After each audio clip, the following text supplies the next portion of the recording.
ప్రియులారా, దేవునికి రెండూ తెలుసు. దరిద్రుని తెచ్చి సింహాసనం ఎక్కించడం తెలుసు, పిచ్చి చేష్టాలు చేస్తే ఒక్క తన్నుదాన్ని అక్కడి నుంచి పడేయటం కూడా తెలుసు. ఈరోజు నేను చెప్తున్నా, ఇక్కడ కూర్చున్న అందరికీ చెప్తున్నా సభాముఖంగా, దీన స్థితిలో ఉన్నావా, దరిద్ర గుట్టు స్థితిలో ఉన్నావా, శాపాన్ని అనుభవిస్తున్నట్టు ఉన్నావా, అవమానాల్లో నువ్వు ఉన్నావా, ఓకే, నువ్వు దేవుని దగ్గరకు వచ్చావు, దేవుని పాదాలు పట్టుకుంటున్నావు, మొర్ర పెట్టుకుంటున్నావు, దేవుడు తప్పకుండా నీకు తోడ్పాటు అందిస్తాడు. తప్పకుండా ఆయన నీ కొమ్ము హెచ్చిస్తాడు తన చిత్తమును బట్టి. ఇప్పుడో కొంతకాలానికో నీ విశ్వాస్యతను బట్టి, తన విశ్వాస్యతను బట్టి తప్పకుండా దేవుడు నీ కొమ్ము హెచ్చిస్తాడు. ఇప్పుడు నువ్వు ఎదుర్కొంటున్న దరిద్ర గొట్టు బతుకెట్టనే ఉండదు. ఎందుకంటే ఆయన పాదాలను ఆశ్రయించావు, ఆయన దగ్గర మొరపెట్టుకుంటున్నావు కనుక నిన్ను కరుణింపక మానడో, నిన్ను ఆశీర్వదించక మానడో, నిన్ను వర్ధిల్లింప చేయక మానడో, నిన్ను ఎత్తి పట్టక మానడో, తప్పకుండా ఆశీర్వదిస్తాడు, తప్పకుండా హెచ్చిస్తాడు. అయితే ఈ శ్రమల కాలంలో, శ్రమల కొలిమిలో ఉన్నప్పుడు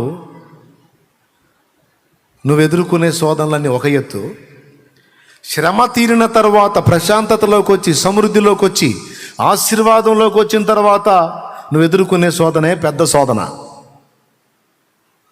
శ్రమలో, బాధలో, వేదనలో, ఇరుకులో, ఇబ్బందుల్లో ఉన్నప్పుడు నీకు వచ్చే శోధనలన్నీ నిన్ను దేవునికి ఇంకా దగ్గరికి తీసుకెళ్తాయి.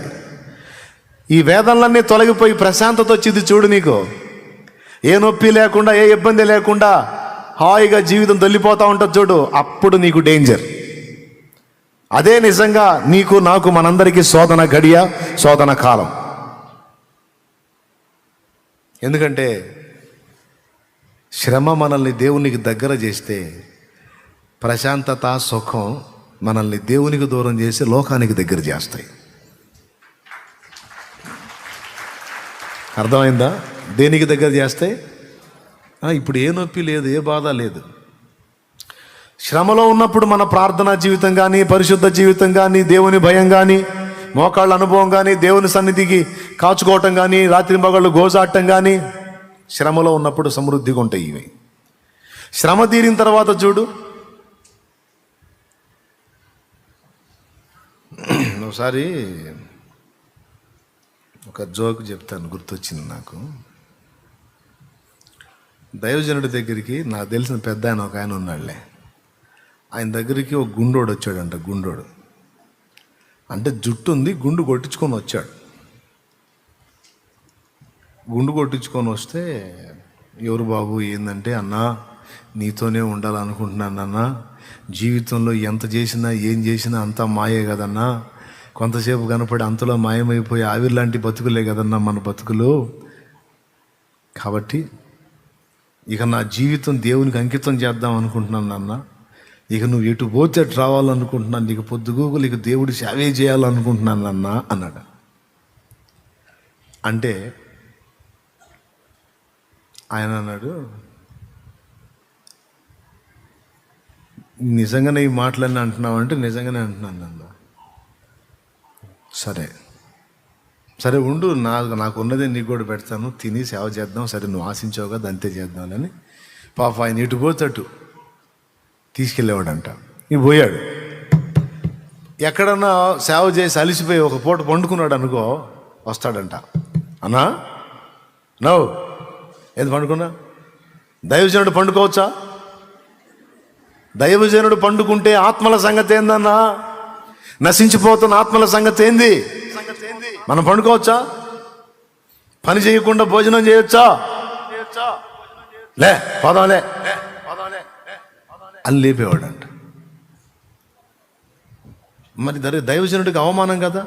ఇదేందిరా, విశ్వాసం వచ్చి నాకు చెబుతున్నాడు, విశ్వాసి నిద్రముఖం వేసుకొని నిద్రపోతుంటే నేను లేపాలి, విశ్వాసి ఏం చేస్తుంటే నిద్రముఖం వేసుకొని నిద్రపోతుంటే విశ్వాసి నేనేం చేయాలి? స్తోత్రం చెప్పండి మీరు. నేను నిద్ర లేపాలి. విశ్వాసి బాధ్యత రాహిత్యంగా ఉంటే, జీవితం దాని విలువలు తెలిసిన నేను వాడికి చెప్పి వాడిని ప్రేరేపించి ప్రోత్సహించాలి సేవకి. అట్లాంటి వీడొచ్చి నాకు చెబుతున్నాడు, చిచ్చి వీడి చేత చెప్పించుకుంటాను ఏంటి నేనని. పాపం తెంపు లేకుండా ఖాళీ లేకుండా తిరుగుతున్నాడంట సేవకి, వీడి పక్కన ఉన్నంతసేపు. ఎందుకంటే మళ్ళీ వీడి పక్కన ఉన్నప్పుడు ఆయన ఒక దగ్గర ఉండి ఒక పూట రెస్ట్ తీసుకున్నట్టు వీడు చెబుతాడు మళ్ళీ వచ్చి, అన్నో ఏంది నువ్వు ఖాళీగా ఉన్నావు అంటాడుగా.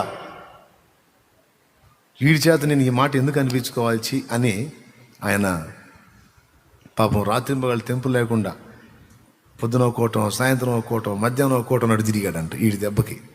స్తోత్రం చెప్పండి. పక్కన వాళ్ళు ఒకసారి చూడండి, చేతులు కలపండి, బాగున్నారా అని. కరోనా భయం ఏం లేదుగా.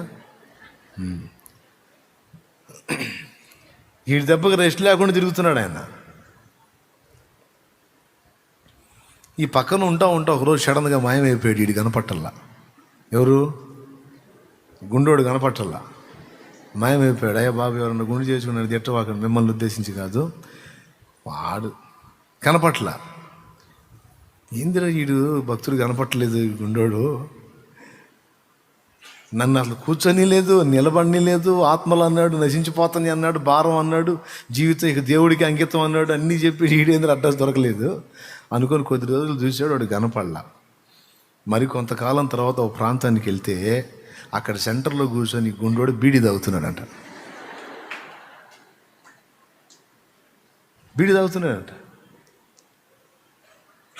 ఈయన బిత్తరపోయి ఆ గుండేనా ఈ గుండెని చూశాడు. ఆ గుండె దగ్గరికి పోయంట. బాయ్ దగ్గరికి పోయి చూశాడు. అన్నా వందనాలు అన్నా అన్నాడంట బీడి అక్కడ పడేసి. ఏందిరా నువ్వు చేస్తుంది? అన్నా ఈ జీవితం యేసు ప్రభుకి అంకితం అని వస్తీవి. అరే నన్ను కూర్చొనిపోతివి, నిలబడిపోతివి, అన్న ఆత్మలు నశించిపోతున్నాయి, నువ్వెట్ట నిద్రపోతావు, నువ్వెట్లా కూర్చుంటావు, నువ్వెట్లా ఊరుకుంటావు అని నన్ను తెంపు లేకుండా తరిమితివి. ఒక దగ్గర ఉండిచ్చావంటారు నన్ను, ఒక ఊర్లో ఒక చోట నిద్ర చేయనిచ్చావా నన్ను? ఏందిరా నువ్వు చేస్తుంది అన్నాడంట. అదే అప్పుడు ఒక వ్యవహారం మీద వచ్చాలి అన్నా అన్నాడంట. ఒక వ్యవహారం మీద వచ్చాలి అన్నా అన్నాడంట. ఏందిరా వ్యవహారం అన్నాడు. అప్పుడు మన మీద కేసు పడిందిలే అన్నా. ఏంటిది? కేసు పడింది మన మీద. గుండె ఎందుకు అనుకున్నావు? ఎవడు గుర్తుపట్టకుండా. నీ దగ్గరికి ఎందుకు వచ్చాను అనుకున్నావు? ఇంకెక్కడున్నా నన్ను పట్టుకుంటారు పోలీసు వాళ్ళు. నేనుండే తావులన్నీ తెలుసు, నేనేందో కూడా అందరికీ తెలుసు. కాబట్టి ఎవడు నాకు ఆశ్రయం వీడు, నేను ఉండే చోట్ల పోలీసు వాళ్ళకి తెలుసు కాబట్టి వస్తారు. ఇక నన్ను ఎరగనోడివి నువ్వే. నేను నీ దగ్గర ఉంటే పోలీసు వాళ్ళు కూడా పట్టుకుంది. రహస్యమైన స్థలం ఇదే కాబట్టి నీ దగ్గరికి వచ్చా, నమ్మబలికే. పాపం నువ్వు కూడా నమ్మావు. అది సరేనా మరి నన్నెందుకు మరి అన్ని మాటలు దేవుని వాక్యంలోని మాటలు మాట్లాడి నన్ను కూర్చొని కూడా నిలబెట్టుకొని చదివావు ఎందుకురా అంటే, ఒక దగ్గరే ఉంటే ఏమో ఆడ కూడా పోలీసు వాళ్ళు వస్తారేమో అనుమానంతో నేను ఒక దగ్గర ఉండకూడదు కదన్నా, అందుకని నిన్ను కూడా తరిమాను. మరి దుర్మార్గుడా.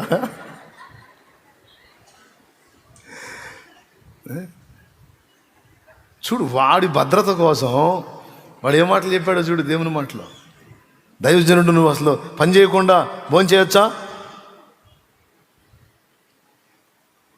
చూసారా? వాక్యం విరిగిన గుండోడు.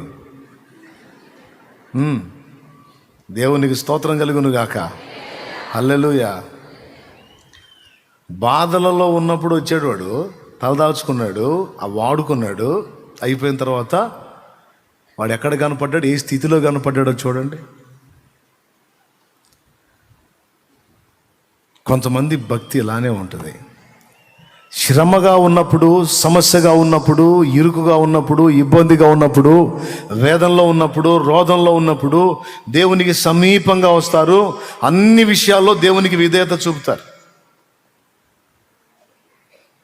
మనుషులతో మనుషుల నాటకాలు కాదు, దేవునితో పెద్ద పెద్ద నాటకాలు జరుగుతాయి. తెలుసా మీకు? మనుషులతో మనుషుల నాటకాలు ఆడితేనన్నా మనుషులు అడుగుతారు. అప్పుడు అగసాట్లో ఉన్నప్పుడు తీయగా వచ్చావుగా నా దగ్గర అన్ని దోచుకొని పోవటానికి. బుద్ధి లేదా అని అడుగుతారు కదా. మనుషుల దగ్గర జరిగే నాటకాల కంటే కూడా దేవుని దగ్గర ఇంకా పెద్ద పెద్ద నాటకాలు జరుగుతాయి. దేవుడు అడగడు కదా, ఏమ్మా ఆ రోజు వచ్చావు, ఎన్ని మాటలు చెప్పావు, ఈ జీవితం పెరుగుకి అంకితం అని పెద్ద పెద్ద మాటలు మాట్లాడావు. ఎరా అబ్బాయి, ఈ జీవితం కొన్నా నీకు ఏమైపోయినా ఇక ఆయనే ఎగిరి చెప్పావు. ఏందిరా మరి ఇప్పుడు నీ వ్యవహారం ఏందిరా అనడగా మనుషులైతే అంటారు. యేసయ్య అండగా, అందుకే యేసయ్య దగ్గర పెద్ద పెద్ద నాటకాలు జరుగుతాయి అని చెప్పా. శ్రమ దినమున దేవుని పాదాలను ఆశ్రయించి సమీపంగా ఉండి అన్ని విషయాలకు విధేయత చూపి శ్రమ తీరిన తరువాత భ్రష్టులైపోతున్న వారిని, పోయిన వారిని ఎంతోమందిని నేను చూశాను. భయం నాకు. అందుకే దావీదు కీర్తనలోనే అన్నాడు, నీ కట్టడలను నేను గైకొనున్నట్లు శ్రమ నొంది ఉండుట నాకు మేలాయను అంటాడు. నీ ఆజ్ఞలను నేను గైకొని ఉండునట్లు శ్రమ అనేది నా కలగటం నాకు మేలయ్యా అన్నాడు. శ్రమ కలుగక మునుపు నేను త్రోవ విడిచి తిని. చూడు 119వ కీర్తన ఒక్కసారి చూడండి. శ్రమ కలుగక మునుపు నేను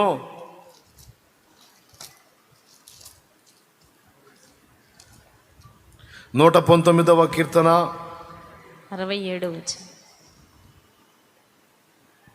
చదువమ్మా.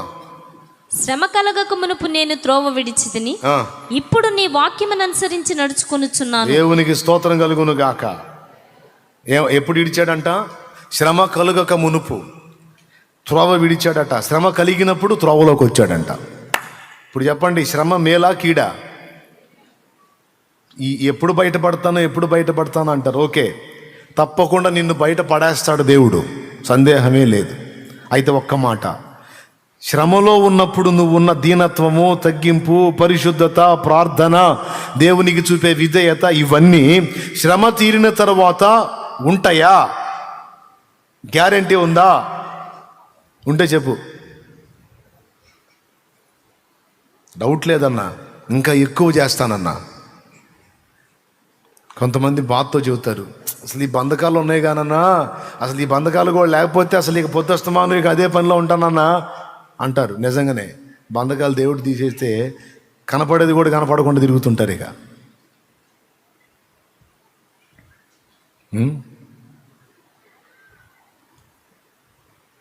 ఆయన ఆశీర్వదించక మానడం. ఏ కొంచెం నమ్మకంగా ఉన్నా ఆ నమ్మకాన్ని బట్టి బ్లెస్ చేయక మానడం. ఏ కొంచెం ఆయన్ని గణపరిచినా ఆయనకు బలహీనత ఉంది. ఆయన్ని గణపరిచారంటే వాళ్ళని గణపరచకుండా నిద్రపోడు. స్తోత్రం. ఇప్పుడు మనందరం కలిసి ఆయన్ని మయంపరచాలి లెక్క, కానీ ఆయన రివర్స్ మాట్లాడుతుంటాడు మనతో. నేను నీకు మంచి పేరును ఖ్యాతిని రప్పించేదను అంటాడు. నేను నీకు ఖ్యాతిని మంచి పేరును రప్పిస్తా, దేశం యొక్క ఉన్నత స్థలముల మీదికి నిన్ను ఎక్కిస్తానంటాడు. నీ గంపను పిండి పీసుకు నీ తొట్టి అంటే ఆహార సమృద్ధినిచ్చి నిన్ను ఆశీర్వదిస్తానంటాడు. ఇదిగో నిన్ను స్వస్థపరిచే దేవుడను నేనే, నిశ్చయముగా స్వస్థపరుస్తానంటాడు. స్వస్థపరుస్తాడు కూడా. ఏ కొంచెం నువ్వు నమ్మకంగా కనపడినా, ఏ కొంచెం కృతజ్ఞత చూపించినా, ఏ కొంచెం ఘనపరిచినా తిరిగి నీకు బదులివ్వకుండా ఊరుకోడు.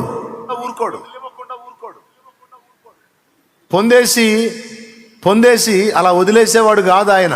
అది వచ్చింది సమస్య. సౌలు నమ్మకంగా ఉన్నాడు, రాజును చేయకుండా ఉండలేకపోయాడు. దావీదు నమ్మకంగా ఉన్నాడు, రాజును చేయకుండా ఉండలేకపోయాడు. ఏమర్థమైంది ఇప్పుడు మీకు? దేవునికి నమ్మకంగా ఉన్నట్లయితే ఇప్పుడు కాకపోతే ఇంకా 10 రోజులకైనా సరే ఖచ్చితంగా ఆశీర్వదించి తీరుతాడు. అంతే, కన్ఫామ్గా జరిగిద్ది. ఇందులో పక్షపాతం ఏమి లేదు. మళ్ళా తన ఎడల భయభక్తులు నిలిపి, తనకు విధేయత చూపి, తనను ప్రేమించే వారందరినీ కూడా ఆయన ఆస్తికర్తలుగా చేస్తాడు నిశ్చయంగా.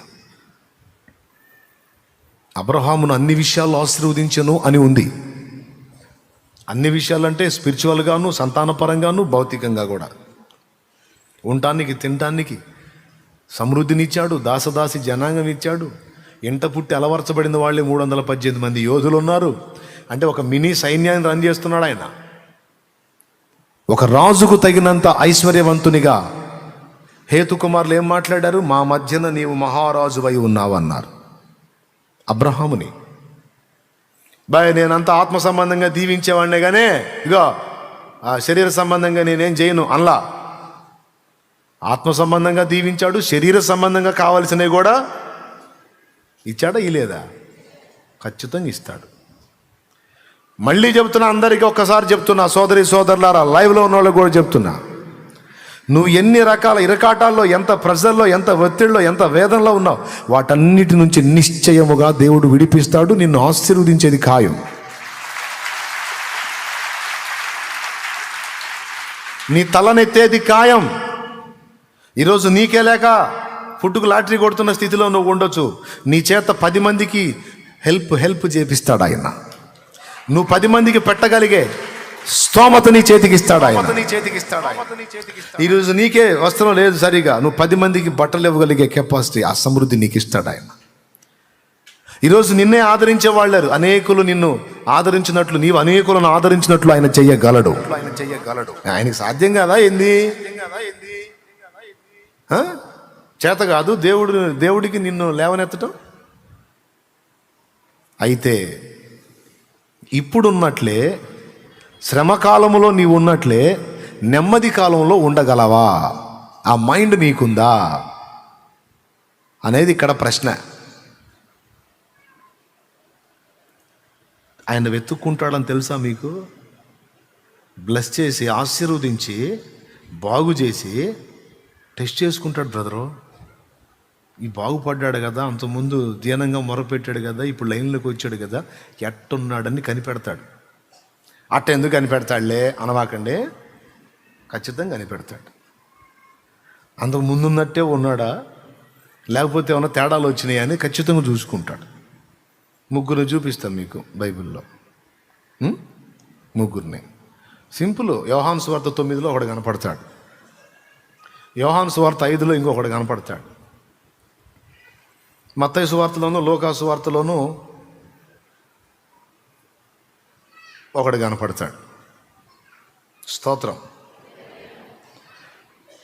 యోహాను 9లోనేమో పుట్టినది మొదలుకొని గుడ్డివాడైన మనుషుణ్ణి ప్రభువు స్వస్థపరిచి తర్వాత వాడు ఏం చేస్తున్నాడో, వాడు ఎలా ఉన్నాడో మళ్ళీ వాడిని వెతుక్కుంటా పోతాడు. యోహాను సువార్త 9లో పుట్టినది మొదలుకొని గుడ్డివాడండి, ఉమ్ము ఊసి బురద చేసి ఆ బురదను వాడి కళ్ళకి రాసి సిలోయమను కోనేట్లోకి వెళ్ళి కళ్ళు కడుక్కో చూపు పొందుతామని పంపిస్తాడు. చూపు వచ్చింది. చూపు వచ్చినందుకు గాను ఊరోళ్ళు మనోడిని నిలబెట్టి పంచాయతీ పెడతారు.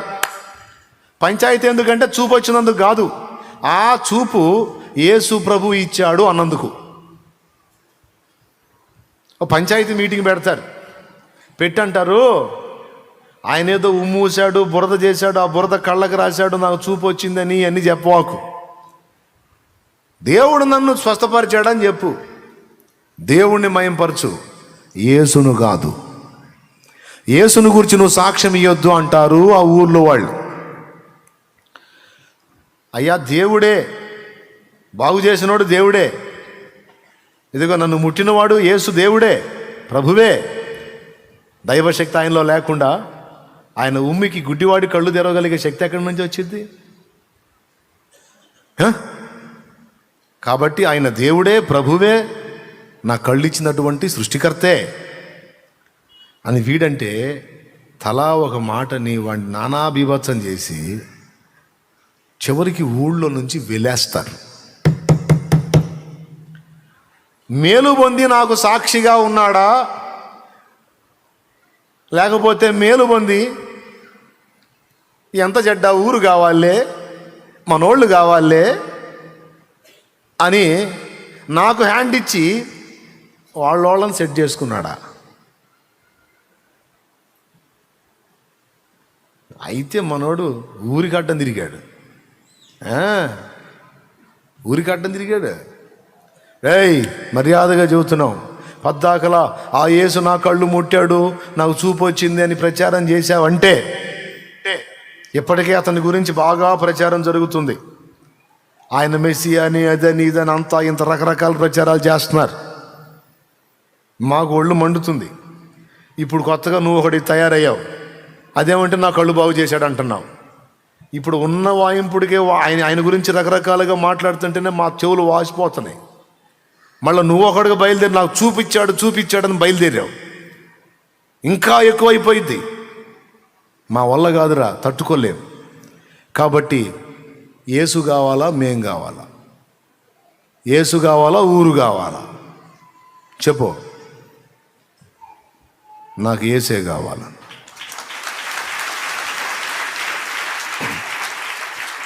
కళ్ళు లేక తడవలాడుతూ గుంటా మెట్ట కానకుండా బోర్ల పడి ముక్కులు మూతులు పగిలి రక్తాలు గారుతా తిరిగారా? జాలునిరా మీకు? నా చేతిలో అంత రూపాయి వేయటానికి ఎన్ని సండుకొనేసారా మీరు? ఎంత ఏడ్చుకున్నాను రా నేను. నా కంచంలో నేను తింటుంటే అందులో చీమలు పడ్డాయా, దోమలు పడ్డాయా, పురుగులు పడ్డాయా, ఆ పదార్థం ఎలా ఉందనేది చూసినోడు సరే ఫలానా ఆహారం తింటున్నావు ఏంట్రా, ఇందులో ఇది ఉందిరా అని చెబితే నా గుండె ఎంత బాధపడింది. ఇప్పటిదాకా నేను పురుగులు అన్నమే తిన్నానా, పురుగులు తిన్నానా? నా కళ్ళుంటే నేను తినలేను కదరా అది. అలాంటి పదార్థాలు నేను మీ కళ్ళుండి మంచి పదార్థాలు తింటుంటే కళ్ళు కనపడని నేను ఇది పడితే అది తింటున్నాను. జాలి లేదురా మీకు? నేను పడితే దెబ్బలు తగిలినాయి, జాలి లేదు మీకు. నేను భిక్షగాడిలాగా అడుక్కునే స్థితిలో ఉన్నాను, జాలి లేదు మీకు. తినలేనివి తింటున్నాను, మీరు కళ్ళుండి తినలేనివి నేను కళ్ళు లేక తింటున్నా. ఎటు పోవాలన్నా ఏదో ఒక ఆధారం, ఎవరో ఒకళ్ళు దారి చెప్పాలి. మీరు రోజు వెలుగు చూస్తారా? పుట్టిన మొదలుకొని ఇప్పటిదాకా వెలుగంటే ఎట్లుంటుందో నాకు తెలియదురా. కనీసం నాకు జన్మనిచ్చిన నా తల్లి తండ్రి ముఖం ఎలా ఉంటుందో కూడా నాకు తెలియదురా. నా ముఖం ఎలా ఉంటుందో కూడా నాకు తెలియదురా. నా జీవితం పగవాడికి కూడా రాకూడదురా. ఏదో మీ మధ్య అలా నవ్వుతా నేను తిరుగుతా ఉన్నాను, నా గుండె నిండా ఏడుపే. ఆయన నన్ను చూశాడు రా. ఆయన నన్ను చూశాడు, నా ఆవేదనను చూశాడు, నా ఆక్రందనను చూశాడు. ఆయన శిష్యులు ఇది వీడు పాపం చేశాడు, వీడు పాపం చేశారంటే ఈ పనికిమాలిన ప్రశ్నలు కాదని నన్ను పిలిచి నాకు కళ్ళు ఇచ్చాడు ఆయన. ఈరోజు నా తల్లిదండ్రిని చూశాను, మీ ముఖాలు చూస్తున్నాను, నేను ఈ లోకాన్ని చూశాను, ఈరోజు నీ వెలుగును చూస్తున్నాను. కాబట్టి నా మేలును ఆశించకుండా నా కీడును కోరిన మీకంటే మీ ఊరోణ్ణి, మీకు చెందినోడిని, మీకు బంధువుణ్ణి, మీకు అన్నిటికీ కావలసినోడిని నేను. కానీ ఆయనకి ఏమీ కాను, వెతుక్కుంటా వచ్చి నన్ను బాగు చేసిపోయాడు రా. హల్లెలూయా, హల్లెలూయా. వెతుక్కుంటా వచ్చి నన్ను ముట్టి వెళ్ళాడు. ఆయన కోసం కాక మీకోసమా? వెలేస్తారా నన్ను? వెలేస్తారా? మీరు నన్ను వెళ్ళేసేది ఏందిరా? ఈ ఊరు మొత్తాన్ని నేనే వెలేసి వెళ్ళిపోతున్నా పడే అని పోయాడు. మీరు నన్ను వెళ్ళేసేది ఏంది? మీ బంధ. యేసు ఎప్పుడైతే నాకు దొరికాడో అప్పుడే నేను మిమ్మల్ని మొత్తాన్ని వెళ్ళేసాను. మీరు నన్ను వెళ్ళేసేది ఏంది? నాకు యేసు చాలు, ఆయన చాలు. ఇప్పుడు ఈ బాధ అంతా ఏంటంటే, ఇంత చేసి కళ్ళు బాగు చేశాడు. ఆయన ఇచ్చిన కళ్ళతో అన్నీ చూస్తున్నా, నీ దరిద్ర ముఖాలన్నీ చూస్తున్నా, కళ్ళు ఇచ్చినోడిని చూడలేకపోయా. ఇప్పుడు అది ఆయన బాధ. ఆ దరిద్రులు పానిచ్చారా వాళ్ళ పంచాయతీ వాళ్ళు? అరే నన్ను ఒక్కసారి ఆయన చూడండిరా, ఆయన వెళ్ళిపోతాడ్రా, ఒక్కసారి చూడండిరా అంటే వీళ్ళ పంచాయతీ. దరిద్రులని బాధపడతా నిట్టూర్పులు విడుస్తూ ఊరు బయట కూర్చుంటే ఆయనకి మరుగై ఉంటుందా? ఎరగడు. ఇన్ని ఎరిగినోడు అది ఎరగడు. ఇదిగో వెతుక్కుంటూ ఆయన దగ్గరకు వచ్చాడు, వాళ్ళ దగ్గరకు వచ్చాడు. నీకు చూపించిన వాడిని నువ్వు ఎరుగుదువా అని అడుగుతాడు. ప్రభువా ఆయన ఎవరో నాకు తెలిస్తే వెళ్ళి సాష్టాంగ పడుతుంది కదా. ఎక్కడ చూడనిచ్చారయ్యా దరిద్రులు? బాగుపడ్డాను, పంచాయతీ పెట్టారు. లైన్లోకి వచ్చాను, పంచాయతీ పెట్టారు. ఇప్పుడు నా కళ్ళు వచ్చిన ఆనందం కూడా లేదు. ఎందుకు లేదు? కళ్ళు ఇచ్చినోడిని చూడలేకపోయా కదా. నీ ఎదుట నిలిచిన వాడు ఆయనే అన్నాడు. నీ ఎదుట నిలిచిన వాడు ఆయనే. నీకెవరు చూపించారో ఆయనే ఇప్పుడు నీ ముందు నిలబడ్డాడంటే ఆ మాంసం వెళ్ళి ఆయన పాదాల మీద పడి ఏడుస్తాడు. చూసారా, వెతుక్కున్నాడు. బాగుపడ్డాడు, ఊళ్ళో కలిసిపోయాడా? నా కోసం ప్రత్యేకించబడ్డాడా? బాగుపడ్డాడు, ఊళ్ళో కలిశాడా? నా కోసం ధీటుగా నిలబడ్డాడా? వీడి కృతజ్ఞత ఎంత అని చూశాడు. వాడు 100కు 100 మార్కులు తెచ్చుకున్నాడు, పాస్ అయ్యాడు. కొంతమంది మనుషులకు భయపడి, కులానికి భయపడి, మతానికి భయపడి, దేవుని కార్యాలు చూస్తా కూడా తెగించలేక, క్రీస్తుకు సాక్షిగా ఉండలేక దాక్కుండిపోతారు. జనాలు కావాలి అని. జనాలు కావాలనుకుని దాక్కునోడికి జనమే. మీరు లేకపోయినా పర్వాలేదు, నాకు యేసు చాలు అన్నోడికి సాక్షాత్తు యేసే వస్తాడు. యేసే వచ్చాడు కూడా. దేవునికి స్తోత్రం కలుగును గాక. హల్లెలూయా. యేసే వచ్చాడు. చాలామంది జీవితాల్లో అలాగ ఆయన రావటం జరిగింది. రియల్గా వచ్చి కనపడి మాట్లాడి కార్యాలు చేసి వెళ్ళటం కూడా జరిగింది. నమ్మరు, నిజం. చాలా సాక్ష్యాలు చెప్పా గతంలో నేను, ఇంక అవసరం లేదు. ప్రార్థనా విజయాల్లో ఉన్నాయి, చూసుకోండి. గుండాబతిని దేవదానం అనే దైవజనుడు యేసయ్య మా ఇంటికి వచ్చాడు అని రాశాడు ఆయన బుక్లో. కావాలంటే మా ఊరికి కూడా పోయి అడగండి, ఆ సాక్ష్యం నిజమో కాదో వాళ్ళే చెబుతారు అన్నాడు. మొన్న ఈ మధ్యకాలంలో ఫోన్లో మాట్లాడారు ఆయన. మాట్లాడి, నేను చెప్పటం కాదు తమ్ముడు, వెళ్ళి మా ఊర్లో అడగండి, అది జరిగిందో లేదో మా ఊరే సాక్ష్యం చెప్పింది అన్నాడు.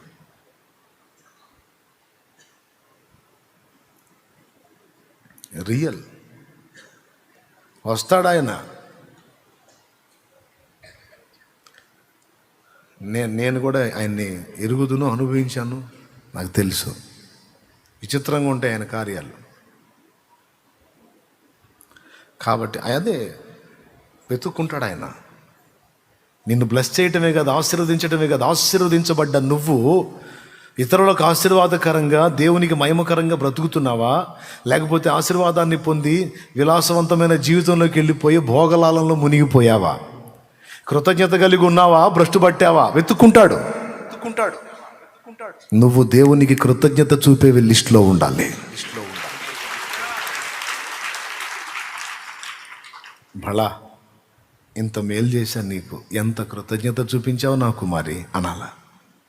ఇంత మేలు చేశాను నేను వాడికి, నా కుమారుడికి ఇంత మేలు చేశా, ఆ ఇంత మేలుకి ఎంత కృతజ్ఞత కలిగి ఉన్నాడో చూడు నా ఎడ్ల అని నిన్ను నన్ను చూసి ఆ కృతజ్ఞత బుద్ధిని బట్టి మెచ్చుకోవాలి ఆయన.